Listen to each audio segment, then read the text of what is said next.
It is 1:30. It's the graveyard shift just after lunch, so I guess we can expect some people to arrive over the next 5 or 10 minutes. This is perhaps going to be a little bit different. I'm going to be talking to you about the company called XMOS that you may or may not have heard of. Hopefully by the end of this talk you'll be a little bit better informed. As you may be able to tell from my accent, we're from the UK. I'll just spend a couple of moments introducing you to the company. We're actually based in Bristol. I think there's at least 3 people in the room that know where that is, but hopefully more. It's the blue blob on the UK map there, and the red blob, just for orientation purposes, is London.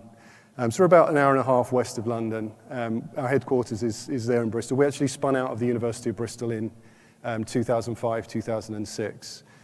We're pioneers of what's become known as software-defined silicon system-on-chip technology. The company wasn't found with that phrase in mind, but as the technology and the industry has developed, that's become a very good description of what we do. We're a commercial organization. We have 3 generations of our what we call X-core technology in the market. It's a multi-core microcontroller. We'll talk a little bit more about it in a moment. And what we're doing today is starting to talk about our 4th generation architecture. We're a profitable business. We're serving 500 customers, thousands of users, tens of millions of devices in the market, across hundreds of applications, including all of the sort of major pillars of the IoT, for example, consumer, industrial, automotive, and so on. So hopefully that gives you a bit of a sense for the company.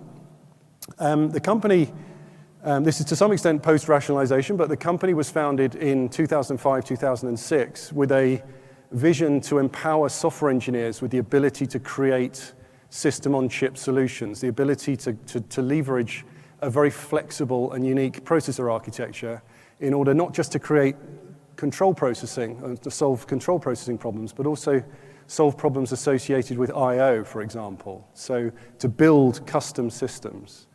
And that was in response to a trend that I think has become stronger and stronger over the years since. So if we look back over the 40 years of evolution of the semiconductor business, it's primarily been driven by low-mix, high-volume markets. So PCs, followed by mobile phones, followed by tablets.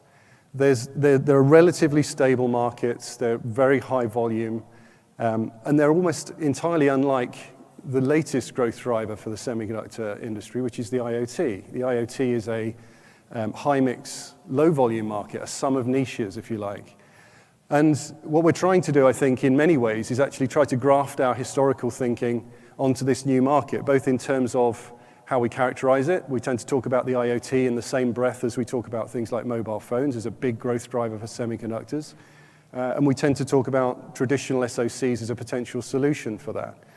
And our contention, and I think this is becoming more and more apparent outside of XMOS in the industry, is that the traditional ways of doing things for these low-mix, high-volume markets doesn't work when you try and transpose them on top of a high-mix, low-volume market like the IoT. Just to sort of unpack that a little bit, if you look at a contemporary SoC, and we're a fabless semiconductor company, so we know a little bit about chip development and how much it costs. If you look at a traditional SoC development cycle, it'll take probably 18 months to 2 years to get it into the market. That's probably on the low side. It'll cost $50 to $100 million. Now, in the context of a market where you know where you're heading, you know that the market's going to be there in 18 to 24 months, you know that market's going to be big, that's a relatively easy decision to make. In the context of the IoT, where the market is very dynamic and you're effectively trying to swat a fly with a rolled-up newspaper, it's very difficult to make that decision. It's very difficult to make a decision that's going to cost you $50 million and 18 months to 2 years of development time with a critical design resource. So there's 2 outcomes. One is product managers are atrophied. They're not making decisions, or they're making lots of false starts. The other one is what I call the kitchen sink architecture, where the designers of these chips, the specifiers of these chips, artificially inflate the feature set in order to get a bigger footprint on the market. And that's an approach. It's a risk-reducing approach. But of course, what's happening there is we're creating chips that are a superset of the features required by any application. So in every deployment, there's some silicon that's not doing anything. So we're adding to the variable cost. So not only are we locked into a system with traditional SoCs where There's a lot of money spent, there's a lot of time elapsed, but we're also making decisions that make the variable cost higher as well. There are other more technical reasons which I'll touch upon in a little while about scalability, about moving from one platform to another. And those are also issues that affect and compromise the effectiveness of traditional SoC architectures in this new intelligent IoT world. Now, we're a fabless semiconductor company, so we're not immune to these dynamics. We also take a while to develop our chips. We also spend a lot of money doing it. But our thesis is the hardware, the long-term bets, the strategic bets that you must place to be in the IoT, to be a semiconductor business in the IoT, you have to be thinking about flexibility. You have to be thinking about platforms that can be adapted after tape-out, when the chip's back, when the platform's in your hands, to various different problems within the IoT space. So essentially, platforms that are uniquely flexible when placed in the hands of the embedded software engineers.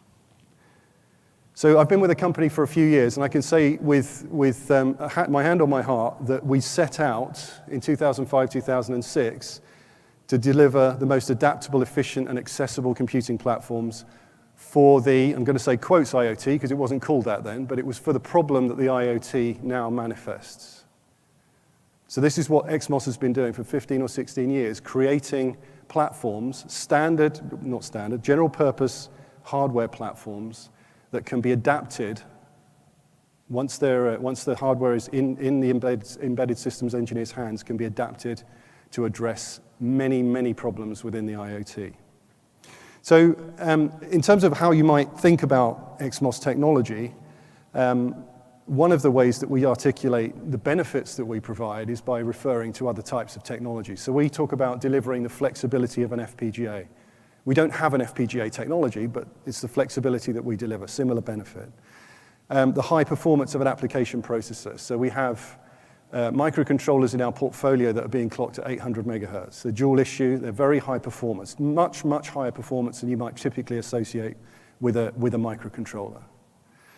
We have scalability like high performance computers. And with an X-core device, if you run out of resources, you can simply put another X-core device next to it, and you've got twice as much resource with critically the same programming model. So we break that discontinuity between one SoC platform and the next that's normally experienced with a more hardened traditional solution.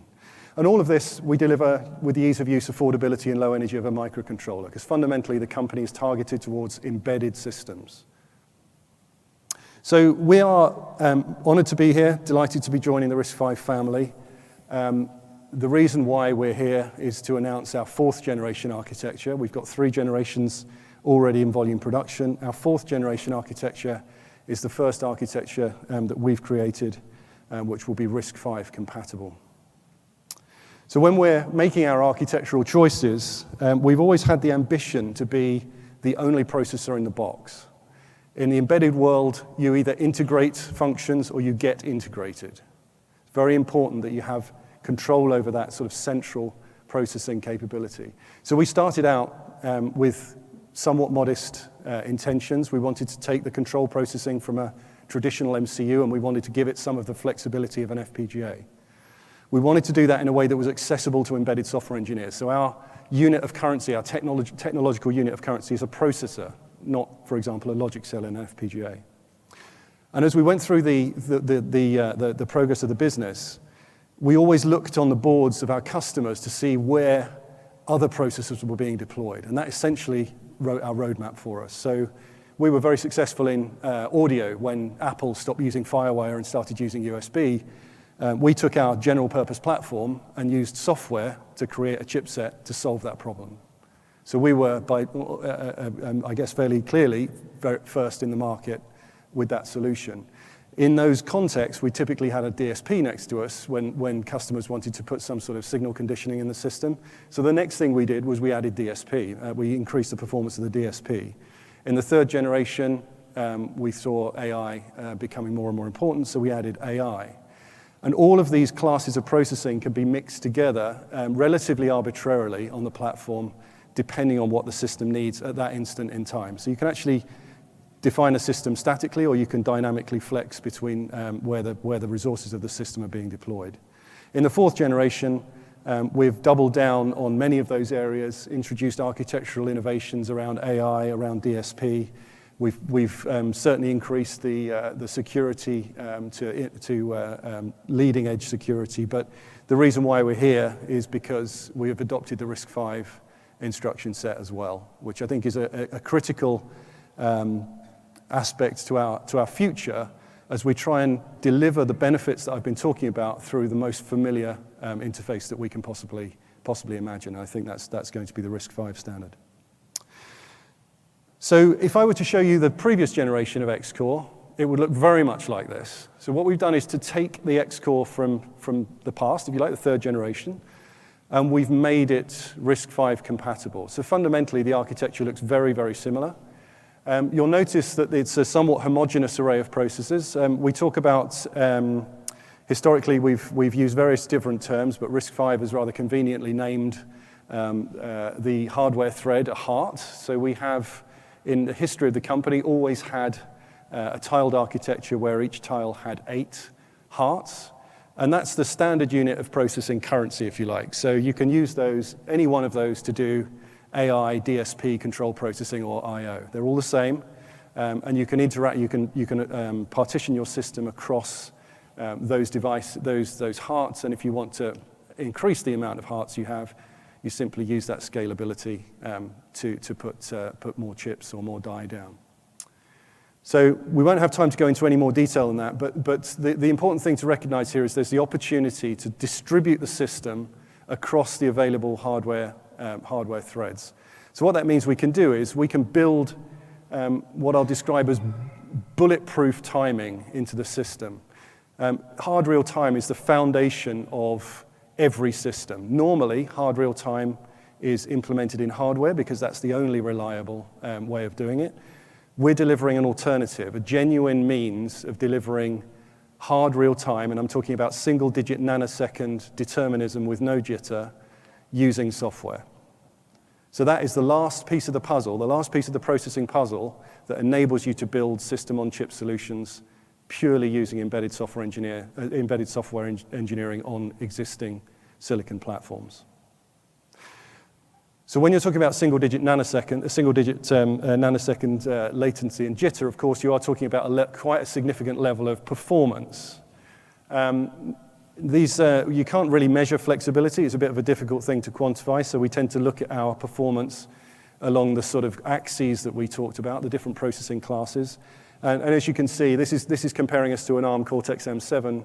As you can see, we're significantly faster in all of those different areas of processing performance. And we have the benchmarks to prove that, but won't have time to go through them today. Of course, the hardware platform is only part of the challenge. On top of that hardware platform, we build capabilities. Those capabilities might relate to the ability to capture signal condition from sensors, implement AI algorithms on the resulting data, and take action as a result of those processing steps. So we build libraries of capabilities, but the key thing for us is to empower our customers to create their own systems. And they've been very busy, right? So in the application layer, if you like, the icons there, the green blobs are areas where X-Core, XMOS technology has been deployed and is shipping in volume. So this is a pretty large spread of applications, and I'll show you some real examples in a minute. And it gives us access to the IoT. From a single silicon platform, it gives us access to a significant proportion of the TAM in the IoT by virtue of that software flexibility.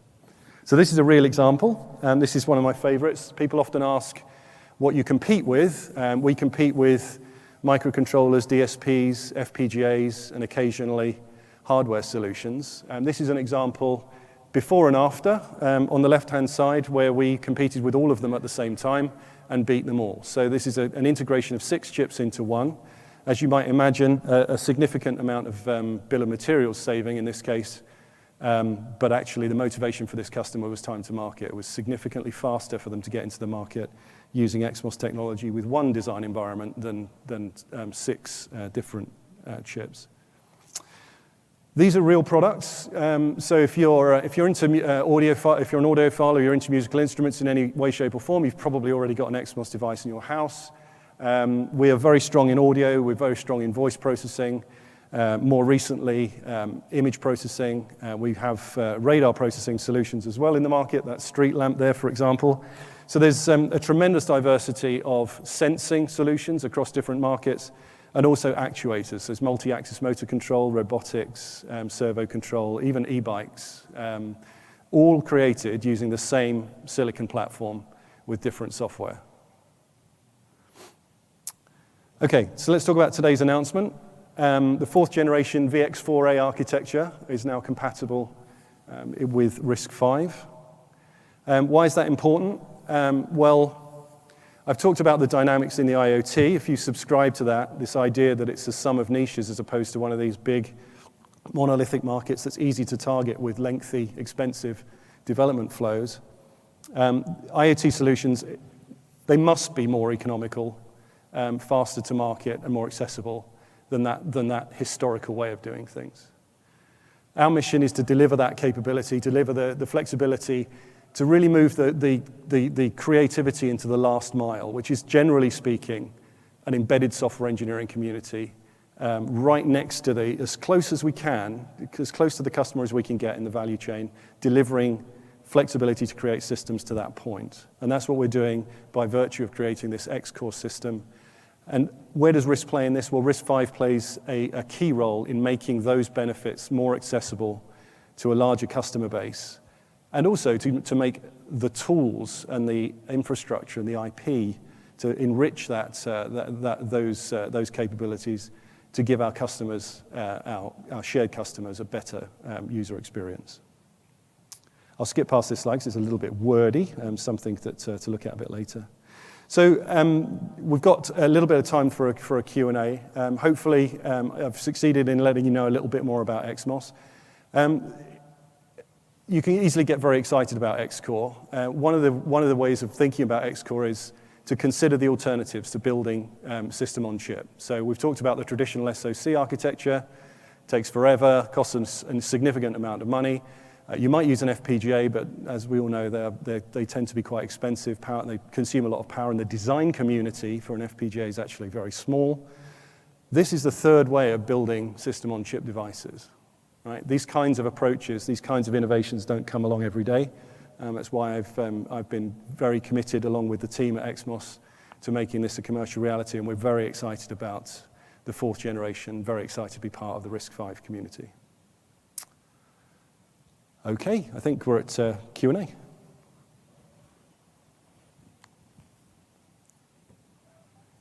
So I'll repeat it. How about that?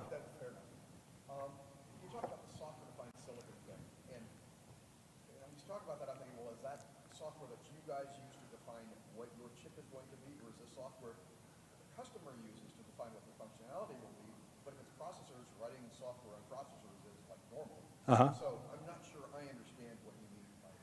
So the critical thing is, so the software that defines the silicon, if you like, is after the silicon exists. So it's not part of the development flow for the silicon. It's part of what makes the overall system behave in the way it does. So essentially, what we've done with the architecture is to enable an architecture where you can reliably create hardware behavior using software. So it really is a pervasive philosophy. You can't have shared resources. You can't have shared system buses between the processor and the I/O because it needs to have a very tight interface.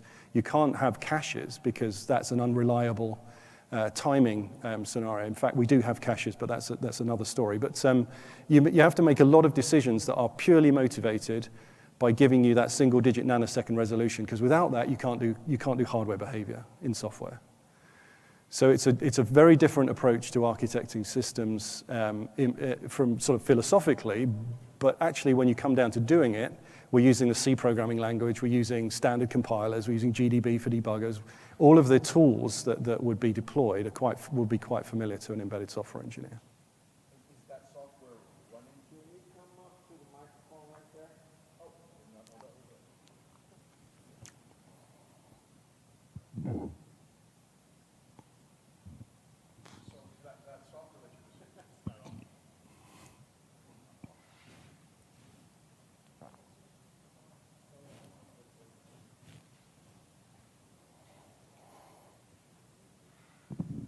technology. Huh?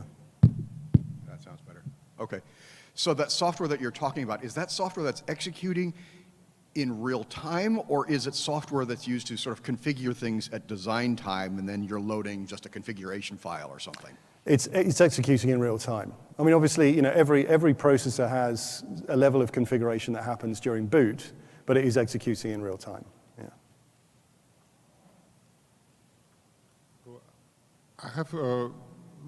I looked at your slide and it says RV32IM.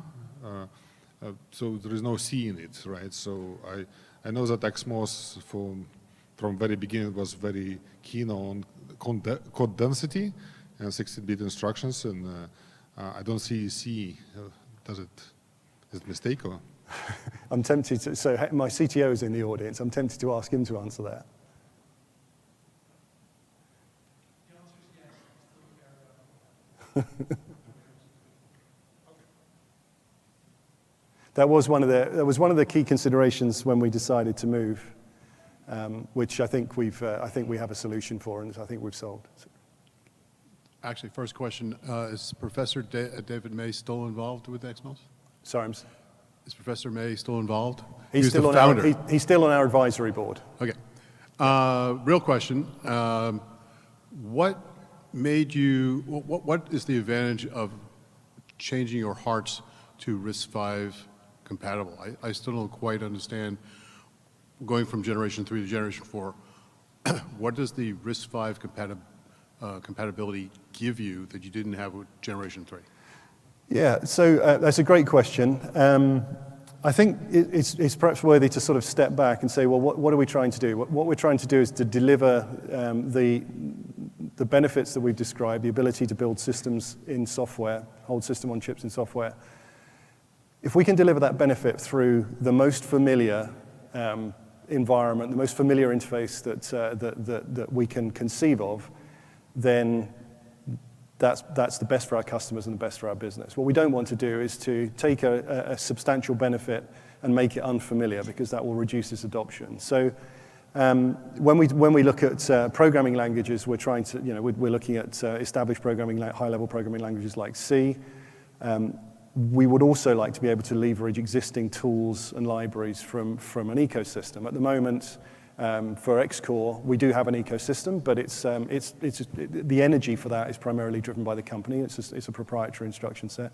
We can bring libraries in from third parties. We frequently do, but it's not regarded as accessible a platform as it could be. So the answer really is why not? It doesn't really disadvantage us to do this, but I think there are many both tangible and intangible advantages to making the change.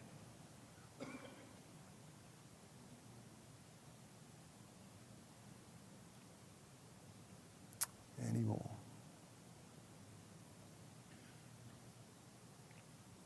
Okay. Thanks, everyone. Thanks for your attention. Cheers.